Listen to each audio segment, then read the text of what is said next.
Vira mais um pouco pra cá. Aí, tá bom. Aí não, né? Ih, que coisa.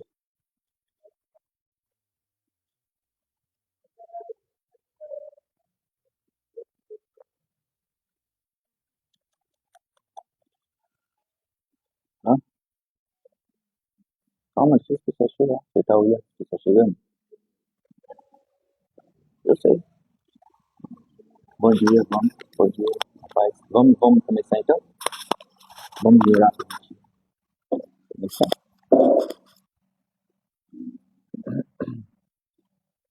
Pai, mais um dia nós estamos na tua presença. Te agradecendo a oportunidade que o Senhor nos concede nessa manhã de estarmos aqui reunidos para falarmos da tua palavra. Nós pedimos que o Senhor esteja conosco nessa manhã, Senhor, novamente, mais uma vez.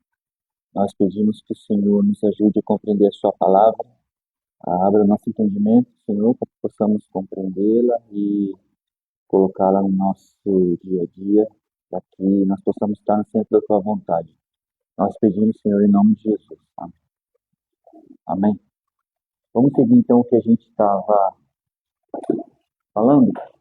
Hoje é a terceira parte do nosso tema, o que é a igreja. Então, só relembrando o conceito de igreja. O que é a igreja, então? São todas as pessoas em todo o mundo que se converteram a Jesus Cristo, os quais, pela ação do Espírito Santo, creem que Ele é o Filho unigênito de Deus, enviado ao mundo para redimir os seus pecados. Esse é o conceito de igreja. Então, a igreja não é um avião onde nós estamos fazendo uma viagem e esperamos ser servidos, né, confortavelmente. A gente se acomoda no lugar, porque nós estamos indo para um destino e nossa expectativa é ser servido por alguém. Isso não é igreja.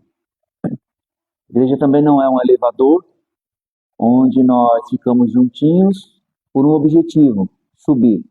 Então você está subindo, eu também estou subindo, nós estamos subindo, então vamos dar um jeito aí de se acomodar e vamos subir. Mas não sei quem está do meu lado e na maioria das vezes não quero nem saber, não olho nem na cara, não quero conversa. Então, igreja também não é um elevador. Igreja também, bom dia. Você tem minha água?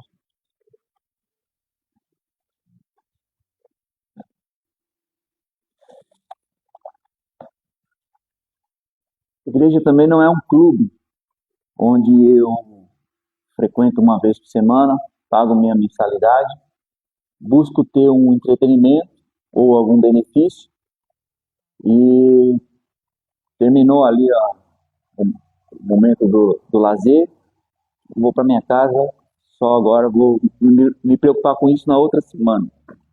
Igreja também não é isso. Então o que é igreja? Igreja é o ajuntamento daqueles que foram salvos por Jesus, né? Que foram convencidos pelo Espírito Santo, que creem que Jesus é o Deus Salvador e que, né, estão no mesmo objetivo, no mesmo propósito. Então a igreja ela não é um prédio, não é um lugar onde a gente se reúne, não é o lugar. Assim como a sua casa não é a sua família, o prédio não é a igreja. A igreja é o quê? Ajuntamento das pessoas. Assim como a sua família são os membros da sua família, são as pessoas que fazem parte, não a sua casa. Então, o prédio não é a igreja é ajuntamento. Aí eu dei o exemplo que se a gente se reunir no estacionamento ou aqui na esquina, a igreja vai estar onde estiver a reunião. Então, esse ajuntamento dessas pessoas salvas por Cristo, promovida pelo Espírito Santo, na comunhão do Espírito Santo, isso é o que a gente chama de igreja, né? Eclésia. O termo é eclésia. Chamado assembleia, né? Na verdade é assembleia, mas também tem um sentido de chamados para fora. E nesse sentido de chamados para fora, está mais voltado assim a um grupo de pessoas que está fora do sistema do mundo, ou seja, que vai na contramão do mundo, porque O sentido da igreja é esse, é ir na contramão do mundo. Jesus chamou a gente de luz, não foi? Chamou a gente de sal. Por que ele usou essas duas figuras? Porque um mundo onde as trevas reinam, onde o pecado está fazendo com que ele apodreça cada vez mais, a igreja ela tem um papel que é o contrário, que é o antídoto para isso, né? Se o mundo está em trevas, a igreja é a luz. Se o mundo está apodrecendo, a igreja é o sal que preserva. Então, e o ajuntamento, e chamados para fora nesse sentido. Ou seja, a igreja ela está fora do sistema do mundo, um sistema que é contra Deus, que é um sistema que ignora Deus, que rejeita Deus. Então a igreja é um antídoto para isso. Por isso que também tem sentido chamados para fora. Mas o sentido principal da igreja é ajuntamento, assembleia de pessoas, ok? É o ajuntamento das pessoas, dessas pessoas formam o corpo de Cristo, a igreja de Cristo. A gente já leu isso aqui, só para a gente relembrar. Aí, isso aqui também é importante a gente lembrar, a igreja de Cristo é invisível, é una, indivisível, universal, triunfante e militante. E se expressa de forma visível através de comunidades locais. Então, o que é tabernáculo? É uma expressão visível da igreja invisível de Cristo. E a igreja invisível de Cristo é formada por quem? Por todos os crentes que foram convencidos pelo Espírito Santo que creem em Cristo no mundo todo. Então, a igreja de Cristo está no mundo todo, por isso que ela é invisível. E ela é uma só. Só existe uma igreja de Cristo. E essa igreja, ela é universal, porque está no mundo todo, e isso aqui é importante, triunfante e militante. Só relembrando, triunfante por quê? Porque ela é constituída por pessoas que já cumpriram sua missão aqui nesse mundo. E elas estão com Cristo agora. E elas fazem parte da igreja. Então elas já triunfaram, elas já venceram. Então aquele seu parente, aquele meu parente, que faleceu, que morreu em Cristo, faz parte da igreja triunfante. Está com Cristo, aguardando o quê? Aguardando a volta de Cristo para que ela se encontre com a igreja militante. Somos nós, que estamos ainda nesse mundo, que estamos militando, que estamos lutando, que estamos batalhando. Então, quando Cristo voltar, ele vai reunir a igreja triunfante e a igreja militante na sua volta, e ali vai completar a igreja de Cristo, a noiva de Cristo, né? Vai se encontrar com ele pro casamento nos ares, que a Bíblia fala do casamento, né? Das bodas do Cordeiro, o casamento e as bodas do Cordeiro, que é a festa. Então, nós também somos uma das figuras, né? A noiva de Cristo. Então, a igreja, ela é triunfante e militante, porque as pessoas que foram a essa igreja, uma parte já está com Cristo, já venceu. E nós estamos aqui lutando para vencer. Porque a igreja de Cristo, o próprio Cristo falou que as portas do inferno não vai prevalecer contra a igreja de Cristo, esse ajuntamento. Tudo bem até aqui? Só relembrando, tá? Ela se expressa de forma visível, ou seja, quando nós nos reunimos no local, que tem um endereço, tem um lugar definido, que tem um CEP, nós estamos ali sendo a expressão da igreja invisível de Cristo, que também outros ajuntamentos estão acontecendo ao mesmo tempo em outros lugares. Então esse ajuntamento forma a igreja de Cristo. Então a igreja não é prédio. A igreja não é prédio. E a igreja não sou eu sozinho, eu na individualidade. Eu sozinho não sou igreja. Nós somos igreja. Nós, ajuntamento, desses que têm uma missão em comum. Fomos convencidos pelo Espírito, regenerados pelo Espírito. Quando nós nos reunimos, nós somos a igreja. Ok? Então, para a gente lembrar. A gente tinha parado na semana passada na missão da igreja. Então, a gente vai partir daqui. A igreja, ela tem uma missão. E a gente viu que essa missão é tríplice. Ou seja, ela se desdobra em 3 aspectos. A missão da igreja. Tá? Então, a missão da igreja é tríplice e está relacionada a Deus, aos cristãos e ao mundo. Então, são esses três aspectos da missão da igreja. Está relacionada a Deus, aos cristãos ou aos irmãos, né, a nós, que constituímos essa igreja, e ao mundo. Tá? Então, a gente viu que a primeira missão da igreja com relação a Deus é a adoração, e nós falamos disso já. Então, só resumindo isso aqui, o apóstolo Paulo vai falar em Romanos 12:1, né, que nós devemos prestar um culto racional a Deus. E o culto racional a gente viu que a palavra culto é latreia, no grego, que tem o sentido de serviço, de servir. Então, culto é serviço, é servir. Servir a Deus e servir ao próximo, assim como Jesus fez. Culto racional, esse serviço racional dá a ideia de quê? De que todas as suas faculdades, de todo o seu entendimento, você serve a Deus. Não existe área da sua vida que não esteja a serviço de Deus. E aí ele usa, o apóstolo Paulo aqui em Romanos 12, vai usar aquela figura do sacrifício, né? Porque ele fala assim, ofereçam os vossos corpos em sacrifício vivo, santo e agradável a Deus. Esse é o culto racional. Então, o que é adorar a Deus nesse aspecto mais abrangente? É a nossa vida toda de serviço a Deus. E não existe nenhum aspecto da nossa vida que não esteja submetida à adoração a Deus. Então, a adoração é você servir a Deus com toda a sua vida. E quando? Em todo o tempo. É a ideia aqui desse versículo, né? Que aí ele usa até um tempo verbal no grego, que é o auristo, que dá a ideia de ato contínuo. Então você oferece o seu sacrifício, ofereceu e deixa oferecido e vai ficar oferecido para sempre. Então você está sempre em adoração a Deus. Aí ele usa a figura do sacrifício, do animalzinho que era morto, né? Só que aí, né, nessa figura, ele estabelece um paradoxo. Por quê? Porque o animal era morto no sacrifício. Quando você sacrificava o animal era morto. Só que Paulo está falando que o seu sacrifício é um sacrifício vivo. Ou seja, enquanto você vive, você é o sacrifício ou você está sacrificando.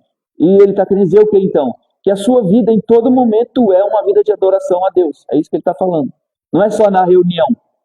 Não é só aqui na cerimônia, no ritual. Quando a gente se reúne ali para ficar 2 horas. Não é só ali que você está adorando a Deus. Na verdade, a sua adoração verdadeira começa quando o culto acaba. Porque cultuar, servir, adorar a Deus num culto é fácil. É fácil. Porque todo mundo ali é crente, todo mundo ali é bonito, todo mundo ali é santo, todo mundo ali não tem problema. Ok? A adoração começa quando o culto acaba, porque aí a gente vai para nossas realidades. Ali as pessoas que estão com a gente sabem quem a gente é de verdade. O culto é aí, ó. Na reunião é fácil, o dia a dia é que é. Então, o desafio nosso é esse, é servir a Deus em todo momento, em todo lugar, onde você estiver. Ok? Então, a adoração no aspecto abrangente é isso, é você com a sua vida toda está em adoração a Deus em todo momento, se oferecendo a Deus no serviço. Servir a Deus, como é que eu vou servir a Deus?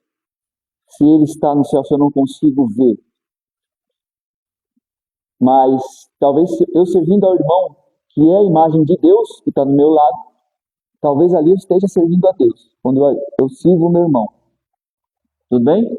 Então, essa é a adoração num aspecto mais abrangente. No aspecto mais restrito da adoração, é o que nós fazemos quando nós estamos no culto, quando a gente louva, quando a gente canta, quando a gente dança, quando a gente glorifica, quando a gente expressa visivelmente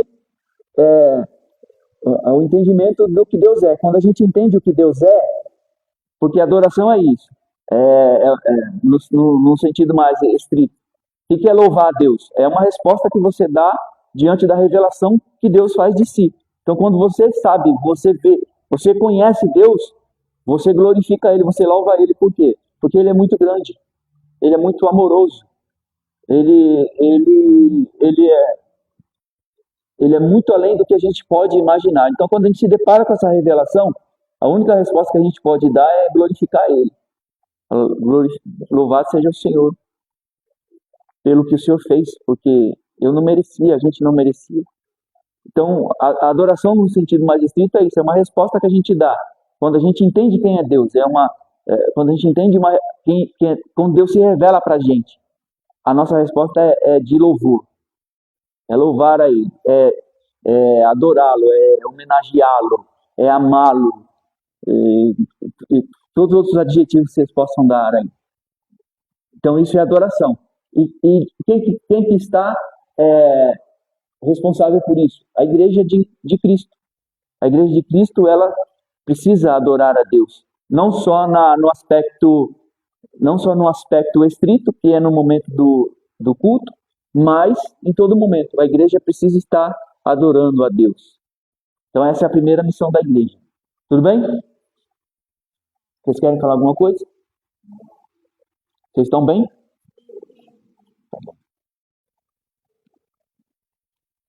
O segundo aspecto da missão da igreja está relacionada à edificação dos cristãos ou dos irmãos.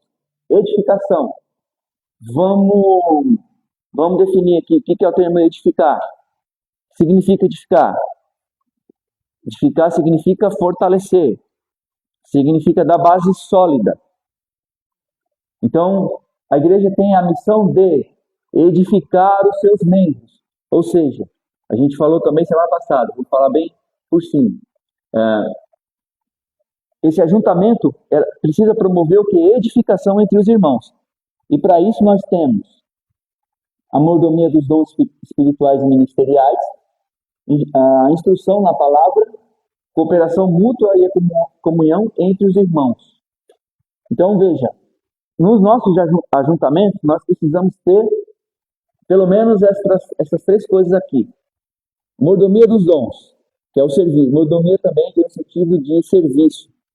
Então Deus disponibiliza dons para a igreja, para que a igreja possa usar esses dons em favor dela própria. Esses dons é para que a igreja seja edificada, seja fortalecida, seus membros se fortaleçam. Por isso é que Deus deu os dons. E como eu falei em outras aulas, o dom não é nosso, o dom é do Espírito, é uma ferramenta que Deus dá. Tudo bem? Não é para autopromoção. Quem se autopromove pelos dons não leu Mateus 7:21.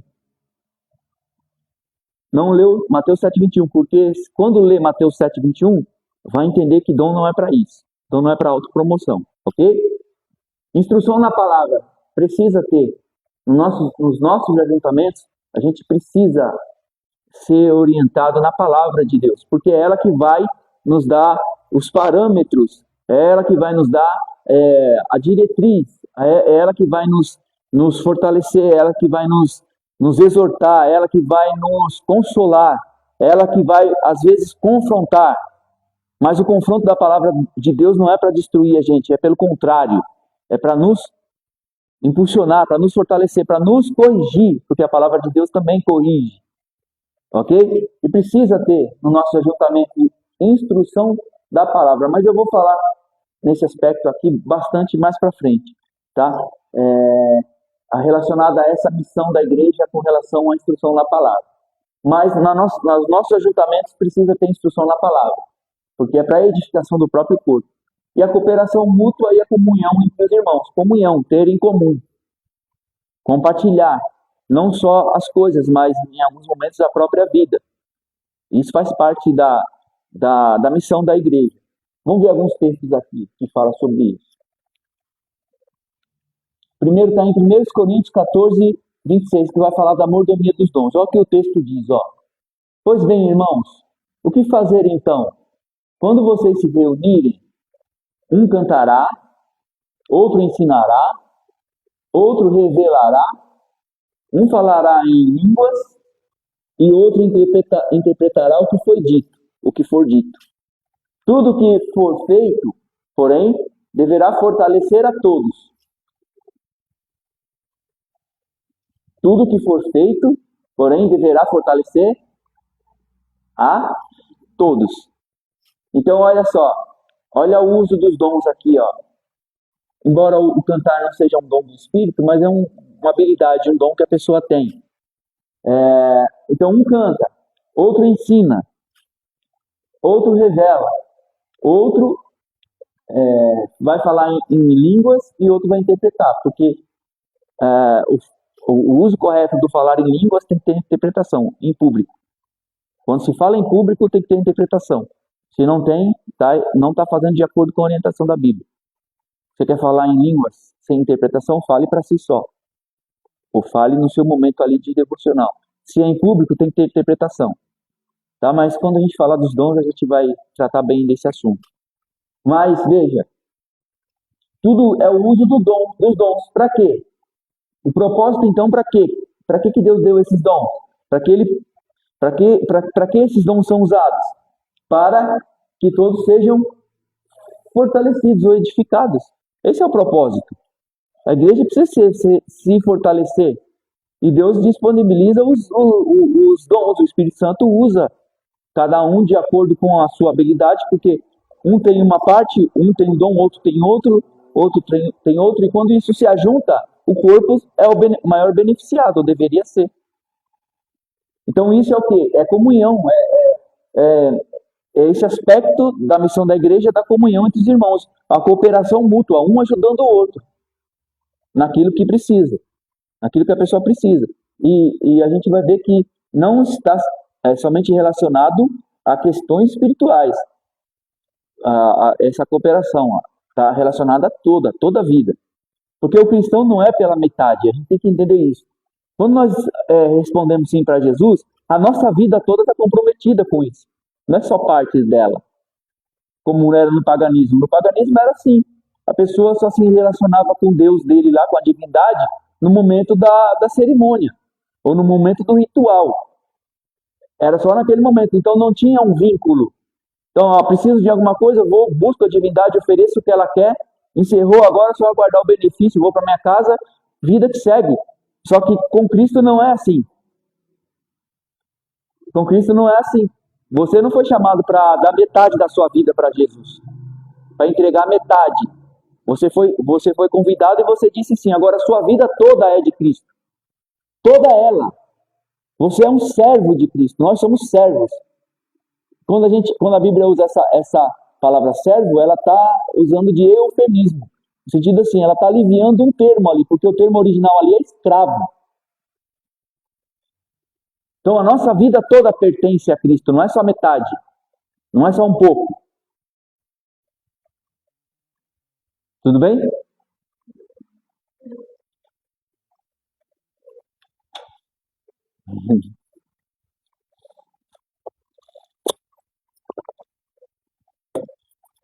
Então, fortalecimento pela mordomia dos dons. Outro ponto aqui, instrução na palavra. Habite ricamente em vocês a palavra de Cristo. Ensinem e aconselhem-se uns aos outros com toda a sabedoria e cantem salmos, hinos e cânticos espirituais com gratidão a Deus em seu coração. Olha que interessante. Ensinem e aconselhem-se uns aos outros. Uns aos outros. Então, se alguém precisar de uma palavra de ensino ou de um aconselhamento, a gente pode compartilhar isso. Quem tem mais experiência, quem entende mais, pode ajudar alguém que está passando por um momento difícil e talvez você já tenha passado por isso. Você consegue orientar de acordo com a palavra de Cristo. Então, isso faz parte da igreja. Esse aconselhamento um para com o outro, esse aconselhamento mútuo na palavra. Tá? E aí ele volta a repetir aqui, cantem salmos, hinos e cânticos espirituais, com gratidão, porque a nossa vida tem que ser uma vida de gratidão a Deus, em seu coração. Então, instrução na palavra. Outro aqui. Agora falando da cooperação mútua. E consideremos uns aos outros para nos incentivarmos ao amor e às boas obras. Consideremos uns aos outros. Então, esse seu irmãozinho que está do seu lado, precisa ser considerado por você. Por isso que a igreja não é um elevador, onde nós ficamos juntinhos porque temos um objetivo em comum, mas não quero saber quem está do meu lado. Nem olha para mim, não quero papo. Não é isso. Igreja, você precisa considerar, ou considerar-nos uns aos outros, para nos incentivarmos ao amor e às boas obras. Ó, tá vendo que não é só espiritual? Não é só espiritual. Não é só orar pelo irmão. Às vezes o irmão vai precisar mais do que uma oração. Às vezes ele vai precisar mais, talvez um alimento, talvez uma cesta, talvez uma ajuda. Veja que não é só. E as boas obras. O que é boa obra? Ações, né? Ó, não deixemos de reunirmos como igreja, tá vendo? A gente precisa se ajuntar, não podemos deixar de congregar, né? Como alguns dizem, né? Os desigrejados não gostam desse texto, por quê? Porque aqui está bem claro que essa reunião da igreja faz parte da nossa vida como servos de Cristo. Você precisa se reunir como igreja. Sabe por quê? É fácil ser crente solo. É fácil porque você não precisa se envolver com ninguém. Você não precisa falar com ninguém. Você está na sua poltrona confortavelmente da sua casa, do sofá da sua casa. E eu gosto muito do sofá da minha casa. Eu gosto. Você também, né, Silvane? Então. Veja só. Ali é fácil, ó, do sofá você assiste o culto, você participa, você, né, tá de boa ali assistindo o culto, não precisa falar com ninguém, não precisa. Você pode fazer tudo. Oi? Então, mas hoje tem um movimento que muita gente está nessa igreja da casa. E assim, não tem que se envolver com ninguém, não precisa falar com ninguém. Entendeu? É crente solo, tá seguindo a sua carreira solo. Entendeu? Só que isso não é igreja. Se não tiver ajuntamento, você é somente uma ovelha desgarrada. E uma ovelha desgarrada é fácil para um lobo vir e pegar. Agora, quando a igreja, as ovelhas estão unidas, estão juntinhas, é mais difícil um lobo, né, atacar. E outra coisa, a ovelha sozinha passa frio. Passa frio. Mas a ovelha, quando está uma juntinha da outra, o calor de uma esquenta a outra. Entende? Então veja, a igreja precisa se reunir. Não existe crente solo. Não existe crente carreira solo. Tem que se reunir. Tem que fazer parte do corpo, tá? Da reunião. Ó, já nos tempos lá do Novo Testamento, já tinha gente que ficava do sofá, ó. Porque, ó, não deixemos de reunirmos como igreja, segundo o costume de alguns. Já tinha algum que já era desigrejado já naquela época. Ó, mas procuremos encorajar-nos uns aos outros, ainda mais quando vocês veem que se aproxima o dia. Está vendo o dia aqui com letra maiúscula? Está se referindo à volta, ao fim das coisas que vai acontecer quando Cristo voltar. Então, a gente precisa se reunir como igreja, a gente precisa nos considerar ou considerar-nos uns aos outros, nos incentivarmos, entendeu? Isso faz parte da missão da igreja, tudo isso. Vocês já tinham lido esses versículos, algum deles? Não, né? Pois é, porque a gente só fala do Davi, do Elias, do Moisés. O que a gente tem que falar, a gente não fala, né? Pois é. Só um comentário, pensei que vocês não tem nada a ver com isso. Mas vamos lá. Mais um texto aqui, ó. Há alguma motivação por estar em Cristo? Há alguma consolação que vem do amor? Há alguma comunhão no Espírito? Há alguma compaixão e afeição? Então completem minha alegria concordando sinceramente um com os outros. Concordando sinceramente um com os outros. Amando-se mutuamente e trabalhando juntos com a mesma forma de pensar e um só propósito. Isso aqui é a igreja. Ó, amando-se mutuamente, trabalhando juntos com a mesma forma de pensar e um só propósito. Então, a igreja precisa ter um só propósito, uma só mente, uma só cabeça, Para ir para o quê? Para ir para o destino certo. Porque se um faz a sua vontade e outro faz a sua vontade, cada um vai para um lado. E se cada um vai para um lado, quer dizer que ninguém está ouvindo a cabeça. Não sejam egoístas. Destaca isso aqui, ó. Não seja egoísta, porque igreja não é aglomeração de egoístas. onde cada um veio buscar o seu, onde cada um veio com o seu objetivo, com o seu propósito de conseguir as suas próprias coisas. Isso é o quê? Isso não é igreja, isso é aglomeração de egoístas.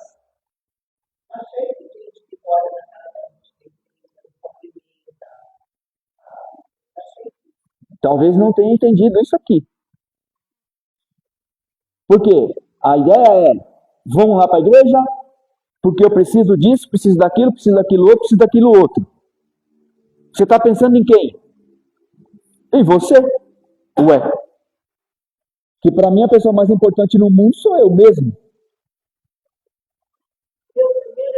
É, mas esse pensamento vem da onde? Egoísmo. Aí eu já falei, eu comecei a falar isso na semana passada. Da onde vem esse pensamento? Porque até então o homem foi criado à imagem e semelhança de um Deus que é coletivo, de um Deus que é uma comunidade. Façamos o homem a nossa imagem e a nossa semelhança. Deus é uma comunidade de pessoas. E o homem foi criado, um homem à imagem de Deus. Ou seja, o homem só é completo quando é o homem e mulher, no sentido da criação lá. O que é o Adão? Adão é homem macho e homem fêmea. Homem e fêmea, você vai falar, nossa, meu Deus, misericórdia. Nossa Senhora gospel, homem e mulher. O que você está falando? É verdade, a mulher só passou a ser chamada de mulher depois do pecado. Até então era Adão. Adão é o que? A humanidade, homem e mulher. Então o homem é coletivo. Então Deus criou o homem para quê? Para refletir o que ele é, uma comunidade. Então a comunidade faz parte. O homem passou a ser um indivíduo depois do pecado. O homem passou a pensar em si depois do pecado. Na verdade, a tentação da Eva foi que ela parasse de pensar no coletivo e pensasse só nela. Porque o que a serpente falou? Eva, olha lá aquele fruto. Ele é agradável a você. Não é agradável a você? Não é agradável a você para te dar entendimento?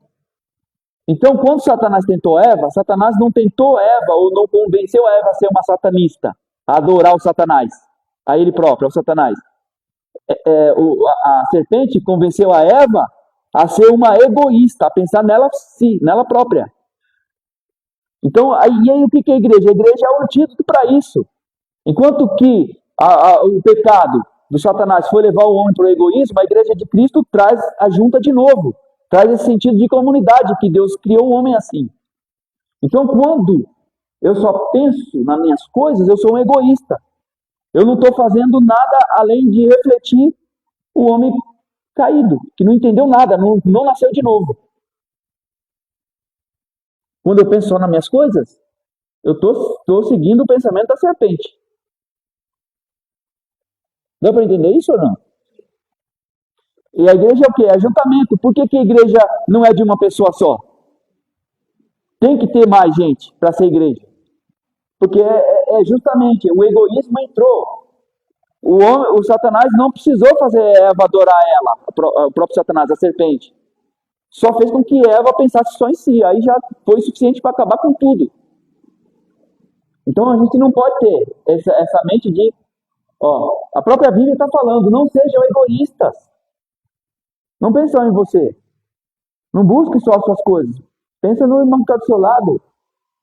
Esse sentido de coletividade faz parte da igreja, irmão. Não tem como a gente fugir disso. Não tem como. Então, quando eu penso só em mim, eu venho para um culto pensando só em mim, eu não entendi nada. Eu não nasci de novo. Eu só estou seguindo o movimento. Não tentem impressionar ninguém. A Bíblia é demais. Quando a gente lê a Bíblia é um problema, porque ou a gente muda, ou a gente não lê. Ou a gente não lê, porque é melhor não ler. É melhor continuar achando que é assim. É melhor continuar achando que é desse jeito que a gente está fazendo aí. Mas quando a gente lê a Bíblia, aí pronto, aí você é confrontado, aí você tem que mudar. Não sejam egoístas, não tentem impressionar ninguém. Sejam humildes e considerem os outros mais importantes que você. A irmã falou aí dos orgulhosos que não olham nem na cara de ninguém. Cadê a humildade? E a humildade é para quem? É só para os membros? É só para quem está sentado lá embaixo? Não, é para todo mundo.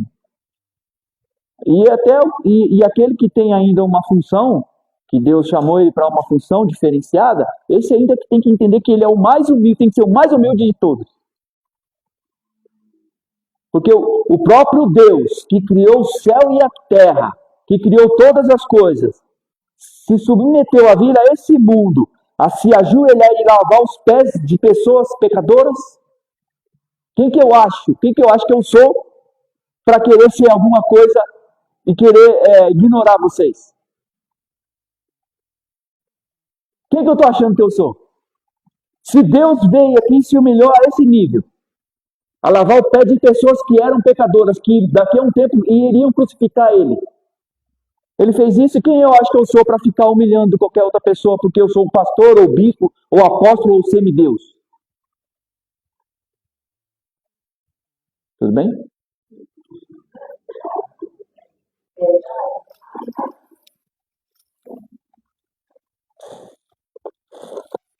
Humildade. Humildade é importante. Humildade, sejam humildes e considerem uns aos outros mais importantes que vocês. Aí, se você continuar lendo aqui, esse capítulo 2 de Filipenses, você vai ver ali a kenosis. O que é kenosis? É o esvaziamento de Cristo. Ou seja, ele sendo Deus, ele não usurpou ser igual a Deus, mas ele se humilhou a si mesmo, vindo assumindo a forma de homem. Então a nossa atitude tem que ser igual a de Cristo. Sabe? A considerar o nosso irmão maior do que a gente. Respeitá-lo, considerá-lo, cumprimentá-lo. Não precisa fazer muita coisa, é o mínimo, cumprimenta.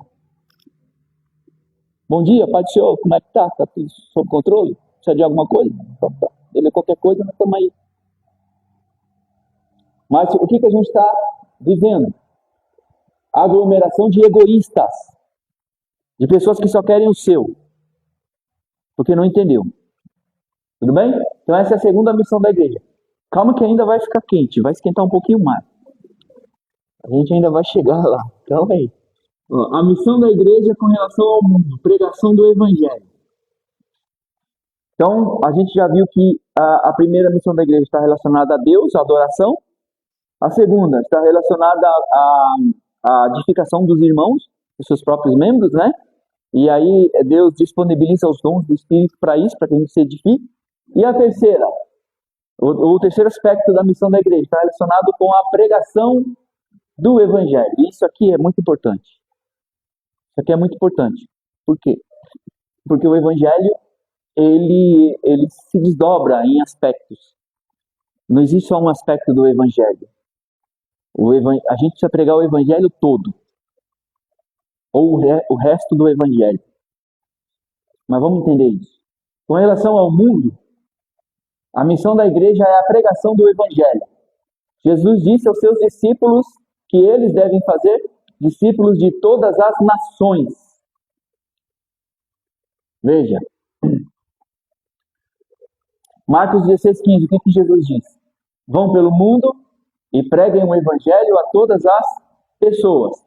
Então, a missão da igreja é a pregação do evangelho. Jesus disse para os seus discípulos que eles deveriam fazer discípulos. E esses discípulos seriam de todas as nações. Então, o que é discípulo? Discípulo é aprendiz. Então, Jesus ensinou 12 e esses 12 tinham a missão de ensinar o que Jesus ensinou para eles. E assim eles fariam discípulos, batizariam esses discípulos, e esses discípulos dos discípulos fariam mais discípulos. E esses discípulos dos discípulos fariam mais discípulos.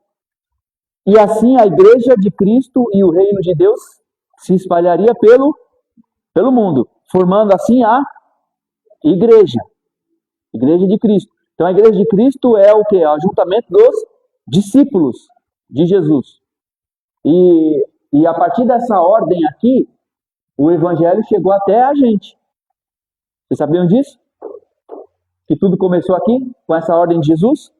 O evangelho saiu lá de Jerusalém, saiu da Judéia, foi pela Samaria e saiu pelos confins do mundo, ou os confins da terra. Você sabia que a gente faz parte dos confins da terra? O evangelho chegou até a gente. Por quê? Por causa dessa ordem de Jesus. E a pergunta que a gente faz é: o evangelho que chegou até a gente vai parar na gente? Não pode. Por quê? Porque essa aqui é um imperativo, isso aqui é uma ordem. Vão pelo mundo, preguem o evangelho a todas as pessoas. É uma ordem, é a missão da igreja, pregar o evangelho. Só que a gente costuma reduzir o pregar o evangelho a um só aspecto. Por isso que eu disse para vocês, pregar o evangelho todo, e a gente vai entender isso. Então, pregar o evangelho não se resume só ao anúncio da salvação. Tem mais coisa aí. Tem mais coisa. Por quê? Porque o evangelho precisa ser pregado ele todo. Ok? Vamos lá, vamos ver outra coisa aqui. Outro versículo, outra ordem de Jesus. Portanto, vão e façam discípulos de todas as nações, batizando-os em nome do Pai, do Filho e do Espírito Santo. Façam discípulos de todas as nações. Façam discípulos. Então, nós precisamos fazer discípulos. E batizando eles em nome do Pai, do Filho e do Espírito Santo, ensinando-os. Ó, o ensino aqui faz parte do discipulado o quê? O ensino, a pedagogia. O ensino faz parte da nossa vida de cristão. O ensino e a aprendizagem. Não tem como você fugir disso aqui, ó. Ensinando-os a obedecer tudo o que lhes ordenei. Eu estarei sempre com vocês até o fim dos tempos. Então Jesus dá essa ordem. Vão, façam discípulos, ensinem eles o que eu falei para vocês. Ensinem eles o que eu falei para vocês. E tudo que eu ensinei, porque eu vou estar com vocês, ajudando vocês nessa missão aí, de vocês de pregar o evangelho. Então, a terceira missão da igreja é a missão que a igreja tem de pregar o evangelho. A igreja não pode deixar de pregar o evangelho. Aqui, então, é que a gente começa a entender que o que é pregar o evangelho segundo a Bíblia? O que é pregar o evangelho segundo a Bíblia? Pregar o evangelho segundo a Bíblia é anunciar as boas novas da salvação por meio de Jesus Cristo, para que as pessoas conheçam a verdade, se arrependam de seus pecados, creiam em Jesus e tenham vida eterna. É uma missão central para os cristãos. Então, pregar o evangelho é falar das boas novas. A boa notícia, evangelion, grego, boa notícia, boa nova. Tá? Para que as pessoas conheçam a verdade,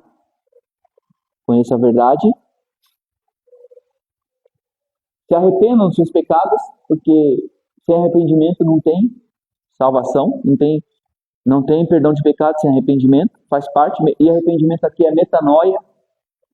Metanoia é mudança de mente, é você viver uma vida completamente, ou você estava seguindo num caminho, e quando você se deparou com essa verdade, você mudou completamente o seu caminho, você fez um retorno de 180 graus, você estava numa direção, você está voltando agora.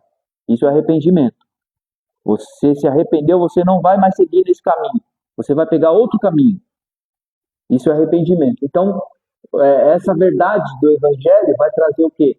O arrependimento para as pessoas. E junto com esse arrependimento, elas vão entender, porque o Espírito Santo vai fazer isso, vão entender que Jesus é o nosso Salvador. Ou seja, Ele é aquele por quem nós podemos alcançar uma nova vida. É Ele que vai mudar a nossa vida. Ele, pelo sacrifício dele na cruz, Ele é suficiente para nos salvar, no sentido de que mudar totalmente a nossa história. O Espírito Santo traz essa consciência para a gente.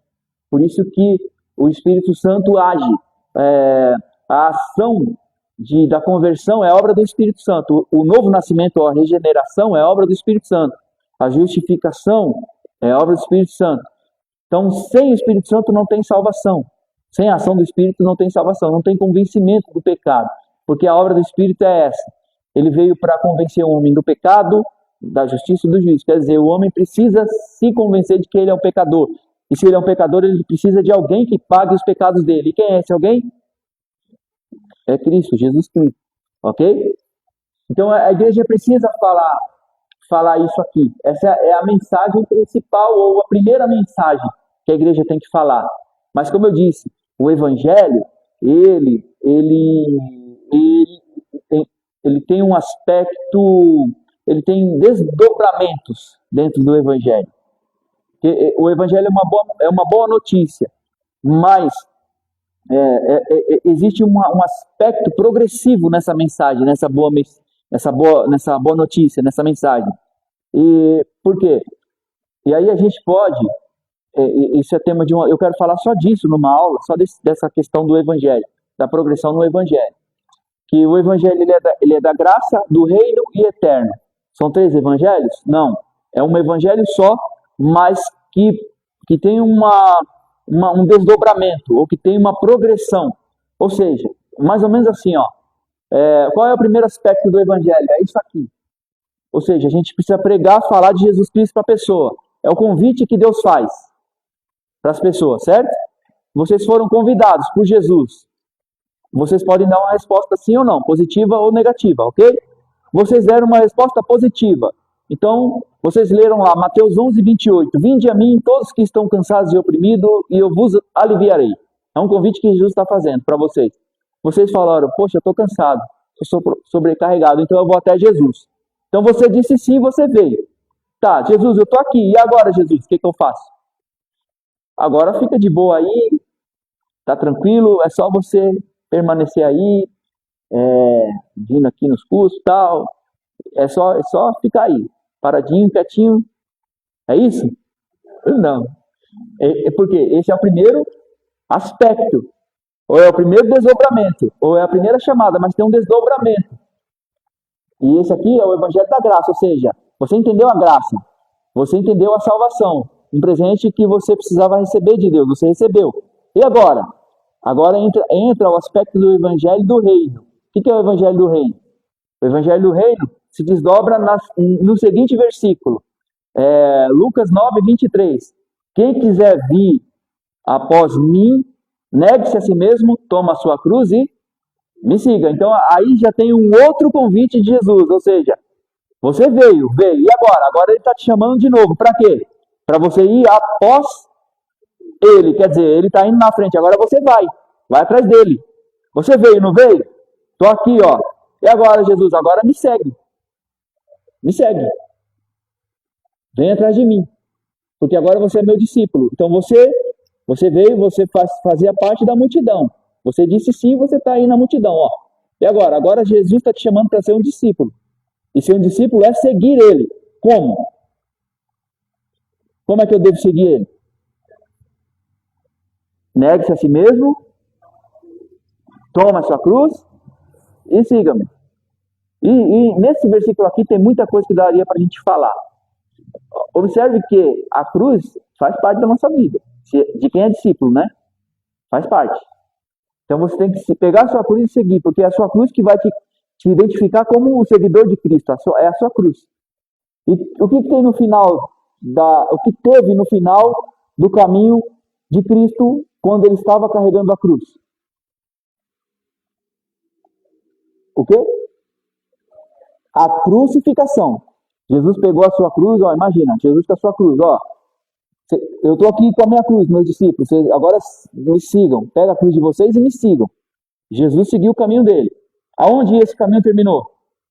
No Monte Calvário, ele sendo crucificado. E qual é o nosso destino? Se a gente está seguindo Cristo com uma cruz de Cristo. Fala alto para eu ouvir. Ser crucificado. Porque se Jesus seguiu seu caminho com a sua cruz e no final ele foi crucificado, e nós somos discípulos dele e estamos seguindo ele com a nossa cruz, qual é o nosso final então? Ser crucificado. Antes que você comece a chorar de desespero e ir embora, eu não estou falando que nós vamos ser crucificados literalmente, mas isso traz um sentido de que todo dia, no final do nosso caminho, a gente precisa pendurar na cruz quem? O nosso eu. O nosso velho homem. A nossa natureza pecaminosa. Todo dia a gente tem que pendurar ela lá na cruz, porque esse é o final daqueles que seguem Jesus. A crucificação. Do quê? Do seu velho homem, dos seus desejos. Por isso que Paulo fala, eu não vivo mais, que é Cristo que vive em mim. Por quê? Ó, negue-se a si mesmo. Lembra que Jesus falou? Negue-se a, negue-se a, negue-se a si mesmo. Negue-se a si mesmo é o quê? A minha natureza pecaminosa vai me levar para quê? Para cachaça, para droga, para prostituição, para inveja, para orgulho. Vai me levar para isso. E o que eu tenho que fazer então? Eu tenho que pegar esse bendito e pendurar ele na cruz. Negando a mim mesmo. Quer dizer, o que é negar a mim mesmo? É crucificar eu lá na cruz todo dia. Para quê? Esse aqui não pode viver mais. Porque se ele viver, ele vai me matar.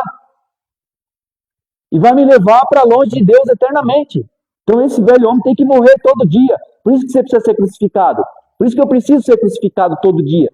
Por isso que no final do caminho de quem segue Jesus tem a crucificação. Para você deixar, para o seu velho homem morrer. Para que o novo homem nasça. E esse velho homem, ele vai estar aí. Se a gente bobear, ele volta. Dá para entender? Tudo bem? Então esse é o primeiro aspecto do evangelho. O primeiro é o quê? Você vê, e agora? Agora você é convidado a ser discípulo. É o desdobramento do evangelho. Agora você precisa o quê? Negar o seu eu, rejeitar o pecado, rejeitar todos os nossos impulsos para o erro, rejeitar tudo isso.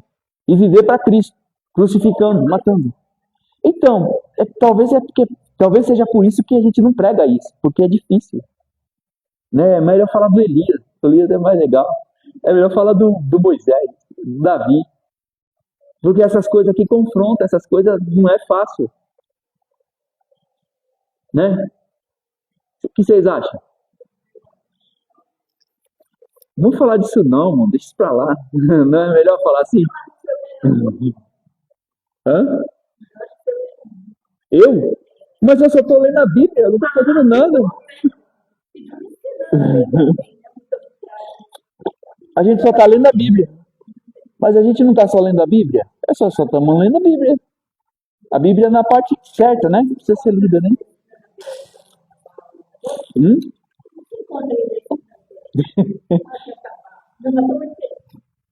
Tá, então é isso. Mas vamos lá. Vocês estão entendendo isso aqui? É o segundo aspecto do evangelho é o quê? É o vinde. Vinde após mim. Então pregar o evangelho não é só falar disso. Você precisa falar também que você precisa morrer. Que você precisa ser crucificado. Você precisa falar disso. Você precisa falar que você tem uma cruz e essa cruz é que vai te identificar com Cristo. Porque se não tem cruz, não é evangelho. O que caracteriza um cristão? É aquele que representa o Cristo. O que define o Cristo? A cruz que ele carregou e foi morto nela. Então, o evangelho sem cruz não é evangelho. Evangelho sem o negar-se a si mesmo não é evangelho. É qualquer outra coisa, menos evangelho. Então, por que a gente omite esse segundo aspecto do evangelho? A gente só fala isso quando fala do primeiro aspecto. Mas e o segundo aspecto? Porque o segundo aspecto vai levar ao terceiro. Qual é o terceiro? O terceiro aspecto do evangelho é o evangelho eterno. Ou seja, faz parte dessa missão da igreja. A igreja precisa pregar o evangelho, precisa anunciar o evangelho todo para quê? Para que se cumpra o que Jesus falou. Jesus falou que ele só vai voltar quando esse evangelho for pregado no mundo todo. Então, a partir do momento que a igreja é omissa em ensinar, em pregar o evangelho todo, Cristo está ali aguardando nós nos posicionarmos. Isso está muito claro. Se você ler Mateus 24 lá, 24, 8 a 10, ali você vai ver. Jesus só vai voltar quando a igreja cumprir a sua missão. Então, pregar o evangelho não é só falar a graça. Tem mais coisa aí. Precisa ser pregado. Mas eu quero falar com vocês um dia somente desse tema. O evangelho. O evangelho todo. Tudo bem? Mas daqui deu para entender aqui? esse ponto? O que significa evangelho? A palavra evangelho vem do grego evangelho, que significa boa notícia. No contexto bíblico, é a boa notícia de que Deus amou o mundo e enviou o seu Filho Jesus para salvar a humanidade do pecado e da condenação. João 3,16. O que é o evangelho? O evangelho é essa boa notícia de que Deus, por meio de Cristo, amou o mundo e salvou o mundo. Isso é o evangelho. Mas esse é o primeiro aspecto. É o primeiro aspecto da notícia. Essa notícia tem desdobramentos. Que é o que a gente não fala. Mas a gente vai falar. Tudo bem? O que a Bíblia diz sobre pregar o evangelho? É uma ordem de Jesus, a gente já viu. Ide por todo mundo pregar o evangelho. Portanto, fazer discípulos de todas as nações. Jesus encarregou seus discípulos, por extensão todos os crentes, de levar essa mensagem a todas as pessoas. Tá? O que a Bíblia diz sobre pregar o evangelho? Conteúdo da pregação. A pregação do evangelho inclui a vida, a morte e a ressurreição de Jesus, a necessidade de arrependimento, o chamado à conversão e ao seguimento de Cristo. Lembra que eu falei? Tá vendo como essa notícia ela se desdobra? Precisa falar do quê? A vida, o ministério de Jesus. Pregação do evangelho, essa palavra pregação é querigma, é um anúncio. No grego é querigma. O que é o querigma? É um anúncio, é uma proclamação, é um anúncio de um arauto. É tipo, nos tempos dele, quando o rei tinha uma ordem, um decreto, ele mandava o arauto até a praça da cidade, esse arauto tocava a trombeta para chamar a atenção das pessoas e abria a carta e lia em voz alta. Isso é proclamar, isso é pregar o evangelho. É o que a igreja tem que fazer. É a proclamação dessa boa notícia. Só que essa boa notícia, ela se desdobra. Ela é progressiva. Porque ela vai falar da morte, da vida, a morte e a ressurreição de Cristo. Vai falar da necessidade do arrependimento e da fé. Sem isso não tem salvação. E o chamado à conversão que a gente falou aqui. Lembra que a gente falou? De você estar no caminho e você se deparou com essa notícia aqui, você faz uma volta, uma conversão, 180 graus, metanoia, mudança de mente. E ao seguimento de Cristo. É isso aqui, ó. Seguir a Cristo. O que é isso? É ser discípulo de Jesus. E a gente já viu que para ser discípulo de Jesus precisa ter o quê?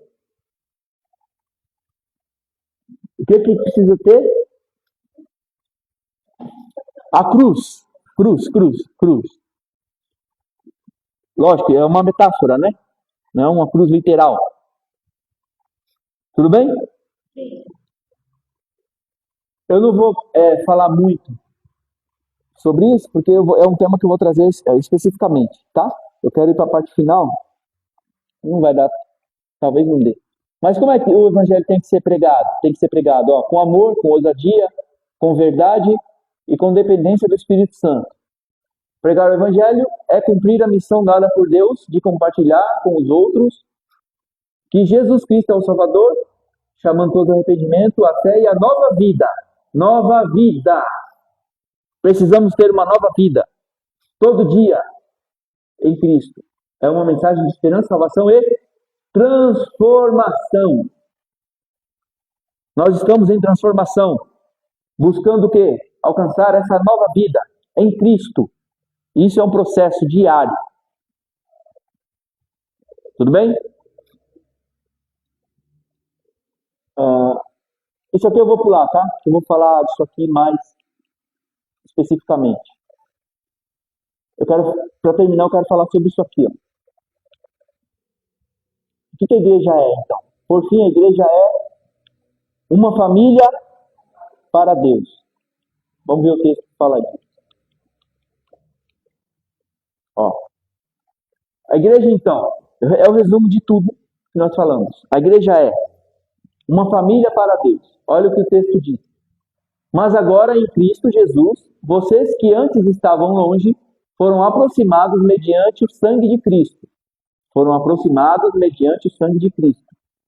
Pois Ele é a nossa paz, o qual de ambos fez um e destruiu a barreira, o muro de inimizade, anulando em seu corpo a lei dos mandamentos expressa em ordenanças.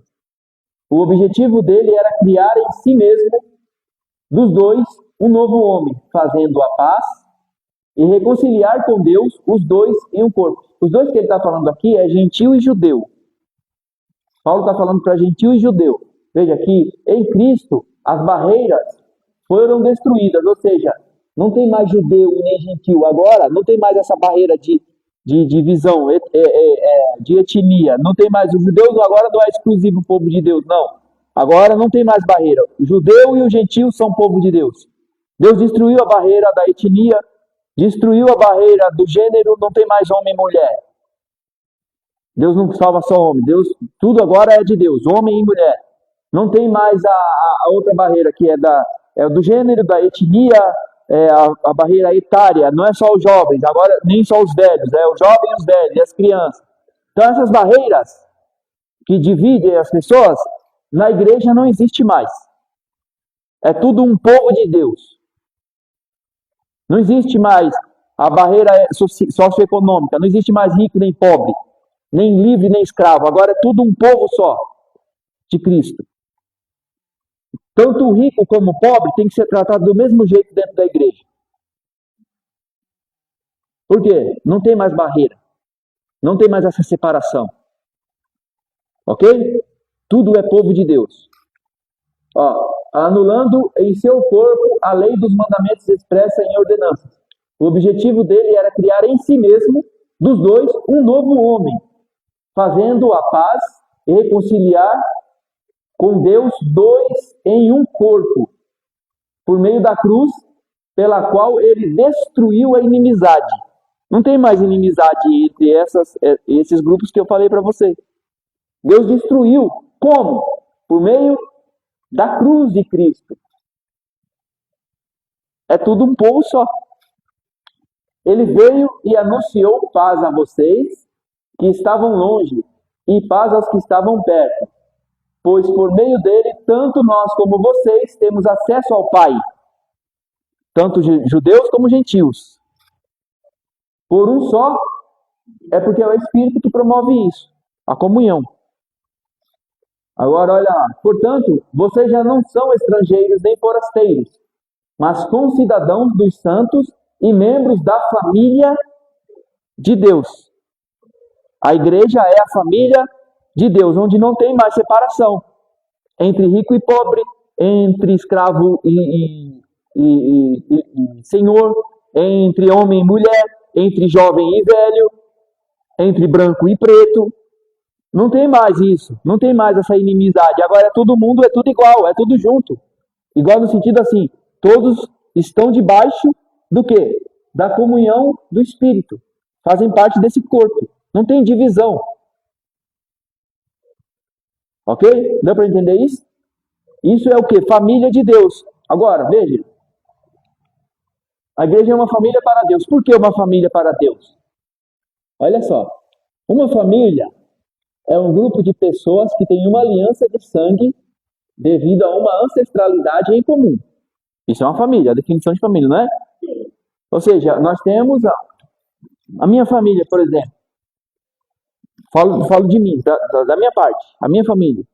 Teve alguém lá que se chamava Manuel Melo, ou Melo no final. E aí esse Melo teve filho, que teve filho, que teve filho, que teve filho, que chegou até mim. Então, essa é a minha família, família Melo. Ou seja, a família Melo tem um ancestral em comum. Teve um primeiro Melo lá que deu nome, que deu origem aos outros Melos. Tudo bem? Porque é uma ancestralidade em comum. O que é a família? É um grupo, então, de pessoas que tem uma aliança de sangue, porque é o sangue que é passado de um para o outro, por meio de uma ancestralidade em comum. Entenderam isso? Então, a família de vocês, a família da irmã, a família da irmã, tem um ancestral em comum.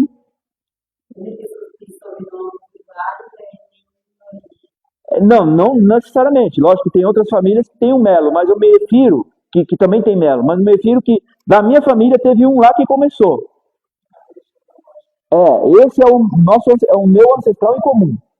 Ou seja, eu, meus irmãos, o meu pai, o meu avô, tem esse ancestral em comum, esse que começou. Por quê? Porque o que nos une, nos torna família? Essa aliança de sangue, ou seja, o sangue dele foi passando de geração em geração. Ok? Então, temos uma ancestralidade em comum. Por isso que nós somos dessa família, ok? E assim acontece com vocês também, tá? Ó, a igreja é uma família para Deus. Por quê? Pois seus membros têm uma ancestralidade em comum. Quem é? Quem é o nosso ancestral em comum? Deus. Deus é o nosso, ó, Deus Pai.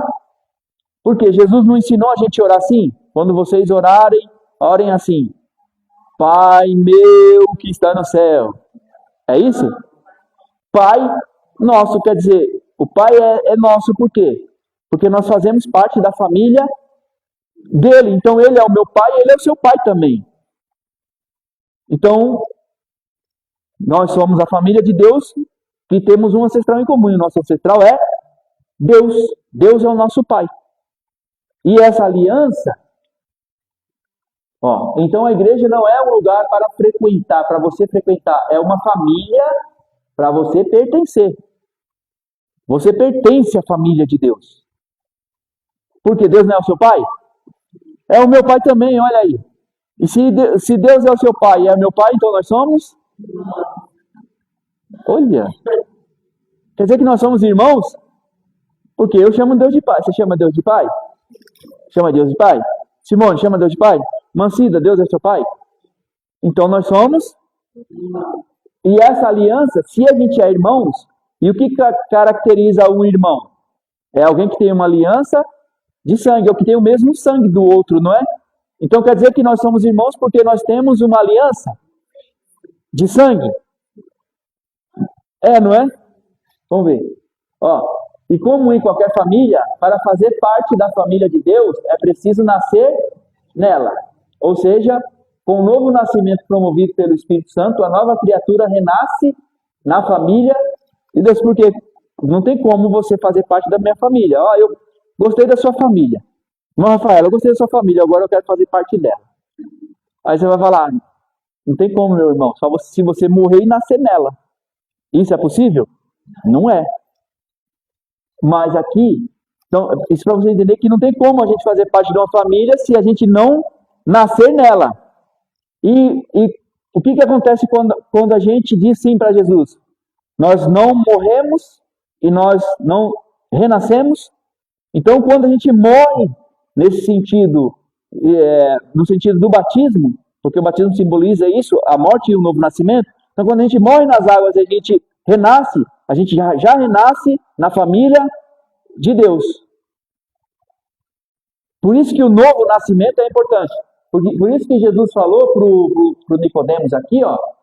Jesus falou, se você não nascer de novo, você não vai entrar no reino do reino de Deus ou no reino dos céus. Você tem que nascer de novo. Então nós temos que nascer de novo. Para quê que a gente tem que nascer de novo?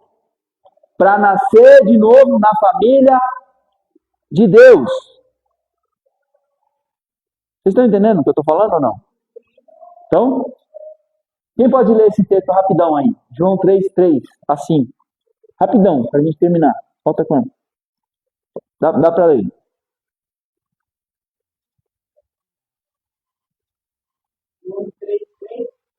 Isso, 3:3 assim.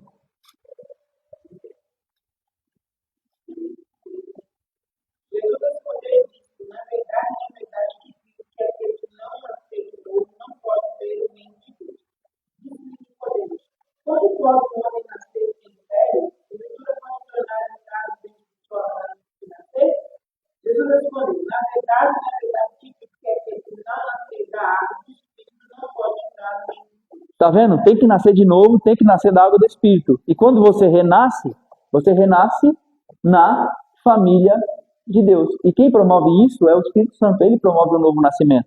Então você disse sim para Jesus. Você nasceu de novo e quando você renasce, você já renasce nessa nova família, onde você tem muitos irmãos. Muitos irmãos. Não pode brigar com os irmãos. A gente até briga com os irmãos, mas o que acontece no final? Nosso pai e nossa mãe pegam o chinelo e vai. Agora, pede desculpa, abraça o irmão. A irmã Fernanda até falou que ela apanhava abraçada, né? E no nosso caso, a gente apanhava separado, mas depois tinha que se unir. Agora vai falar com seu irmão, vai pedir desculpa ou vai se abraçar com seu irmão. É isso, a igreja é isso. Os irmãos às vezes têm desentendimento, mas esse desentendimento não pode passar do limite. Você desentende, tá, reconheceu, se arrependeu, pediu perdão, agora vamos ficar de bem de novo? Vamos ficar de bem de novo? Vamos ficar de bem? Vamos de bem de novo. Pronto, vida segue.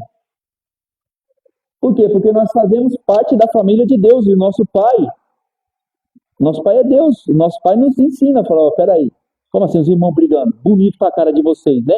Também falava isso. Parece cachorro, vocês parecem cachorro? É. Parece cachorro e gato brigando. Nós fazemos parte dessa família agora. Então não faz sentido muito a gente, né? A gente tem que considerar os nossos irmãos. Tudo faz sentido, né? Ó, assim como a diferença de uma família para qualquer outro ajuntamento de pessoas é a aliança de sangue que a família tem, porque o que constitui, o que forma, o que faz uma família é a aliança de sangue que as pessoas têm. É meu irmão por quê? Porque tem o mesmo sangue que eu. Então essa aliança de sangue define a família, né? Porque se não é aliança de sangue, é um ajuntamento qualquer. Ó, a diferença da igreja para uma torcida organizada, por exemplo, é que a igreja é a família de Deus, onde os irmãos têm uma aliança de sangue, o sangue de Jesus. Nós somos irmãos de sangue, ou pelo sangue. Que sangue? Do nosso irmão mais velho, Jesus. Por isso que nós somos irmãos. E assim, você não pode deixar de ser meu irmão. Você não vai deixar de ser meu irmão. Eu não tenho como deixar de ser irmão do meus irmãos. Embora tenha hora que eu quero dar uns cascudos em algum deles, também das minhas irmãs, e elas estão assistindo. Tem hora que dá vontade de dar uns cascudos, mas elas não vão deixar de ser minhas irmãs. Por quê? Nós temos uma aliança de sangue. Então não é porque você não quer mais, não quero mais vocês são meus irmãos. Você não tem que querer, meu amigo. O teu sangue que te salvou, me salvou também. Tudo bem? Ó, e é essa aliança que os irmãos da família de Deus possuem pelo sangue de Cristo, que faz da igreja uma unidade inseparável, independentemente de qualquer diferença que os irmãos possam ter. Os irmãos são diferentes uns dos outros, sim ou não? Vocês são diferentes de mim, eu sou de vocês, mas somos irmãos. Então, a nossa diferença não pode ser um motivo para que a gente nos separe. Porque o que nos une é maior do que aquilo que nos separa, ou deve ser maior, que é o sangue de Cristo. É nós termos Deus como Pai. Certo? Se não fosse a aliança pelo sangue de Cristo que os irmãos da família de Deus compartilham, a igreja não passaria de um clube social. Os irmãos da família de Deus estão aliançados com o irmão mais velho, Jesus, e uns com os outros. Nós estamos aliançados, nós temos uma aliança de sangue. Nosso irmão mais velho é Jesus. Pelo sangue dele, nós nos tornamos família de Deus, pelo novo nascimento promovido pelo Espírito Santo. Então nós temos uma aliança de sangue com Cristo e nós, entre nós. Vamos ler esse texto aqui para a gente encerrar. Semana que vem a gente continua nesse tema. João 13, 34 a 35.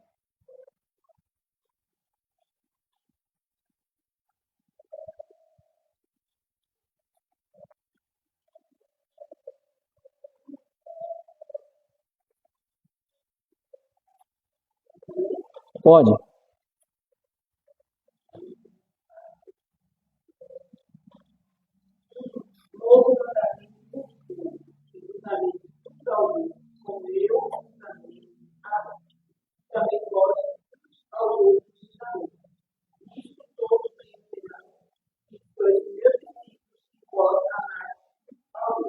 Olha aí que interessante. Um novo mandamento vos dou, que vos amem uns aos outros como eu vos amei. É um novo mandamento. Aí é interessante no finalzinho que ele fala assim: como é que as pessoas vão saber que vocês são meus discípulos? Pela roupa que vocês estarão vestindo?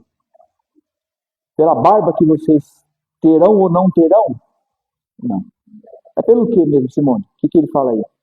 Você leu. Nisso sabereis.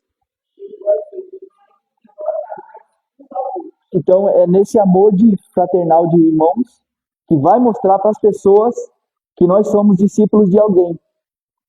E quem é esse alguém? É Jesus. É isso que vai nos caracterizar como discípulos de Jesus, à medida que nós nos amamos uns aos outros. Ou seja, tudo isso que nós falamos aqui, nós compartilharmos os dons entre nós compartilharmos uma palavra de consolo, de ânimo, de exortação, nós nos considerarmos uns aos outros, tudo isso vai caracterizar a gente como discípulo seguidor de Jesus. Tudo bem, gente? Tudo bem, igreja? Na semana que vem a gente continua, porque a igreja ela é uma família para Deus, ela é um corpo para o Filho e é um santuário para o Espírito. A igreja é tudo isso. Nós falamos só da primeira, da família para Deus. Semana que vem a gente continua as outras duas coisas que a igreja é e vamos falar do evangelho completo, o evangelho todo. O que é pregar o evangelho todo? Tudo bem? Vamos orar então para a gente ir lá?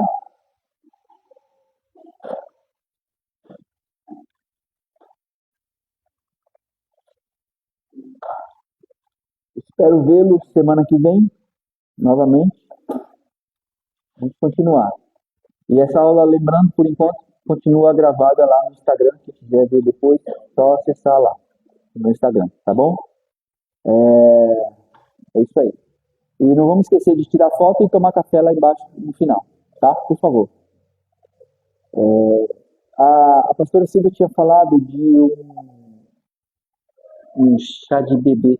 Vocês ouviram falar disso? Mas a pessoa do chá de bebê não tá aqui não, né? Não tá, né? Que bom. Eu nem sei quem é. É, por vazando? Então, a pastora Silvia tinha falado se vai ser feito um chá de bebê, você sabe? Você pode falar do que é?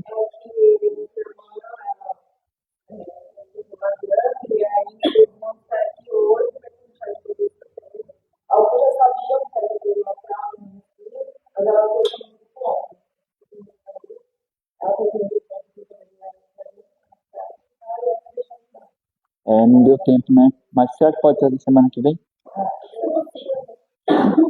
Porque nem deu, porque a gente também estava na reunião aqui, nem deu tempo. Então tá.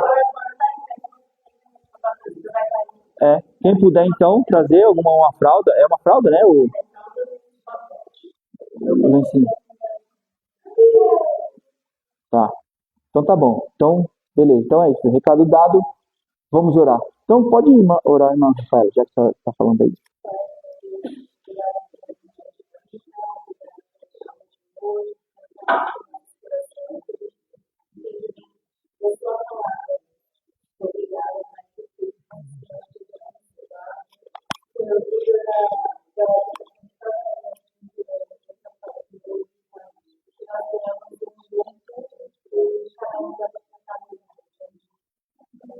Amém. Deus abençoe. Vamos tirar foto, não vamos esquecer.